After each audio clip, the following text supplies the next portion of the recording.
सर्वात मोठी बातमी शरद पवार यांच्यासोबत जाण्यासंदर्भात अजित पवारांनी आपल्या आमदारांशी चर्चा केल्याची माहिती सूत्रांनी दिली। शरद पवार आणि अजित पवार यांचे दोन्ही गट एकत्र आले तर स्थानिक स्वराज्य संस्था निवडणुकीत फायदा होईल अशी माहिती काही आमदारांनी अजित पवारांना दिल्याची माहिती समोर आली आहे। स्वतंत्रपणे लढल्यानं ग्राउंडवरील कार्यकर्ता विभागल्यानं ग्रामीण भागात अजित पवार आणि शरद पवार या दोनही गटाला फटका बसण्याची शक्यता काही आमदारांनी व्यक्त केली आहे। अजित पवार आणि आम्ही सर्व आमदार एकत्र असतो अशी कोणतीही चर्चा अजितदादांनी केलेली नाही, असे राष्ट्रवादीचे आमदार अमोल मिटकरी म्हणाले।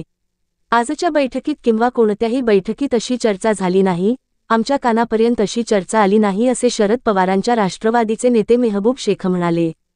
राष्ट्रवादी काँग्रेसच्या विलीनीकरणासाठी भाजपला विचारावं लागेल असं वक्तव्य राष्ट्रवादीचे प्रदेशाध्यक्ष सुनील तटकरेंनी केले आहे।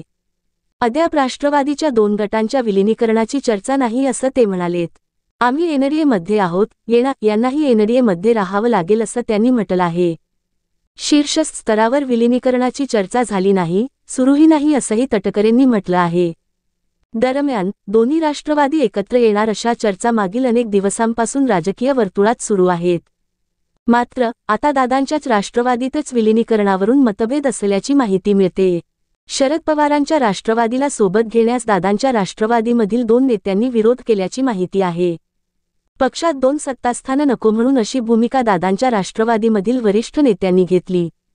शरद पवारांच्या राष्ट्रवादीला सोबत घेण्यास राष्ट्रवादी काँग्रेस पक्षातीलच दोन वरिष्ठ नेत्यांचा विरोध असल्याची राजकीय वर्तुळात जोरदार चर्चा आहे।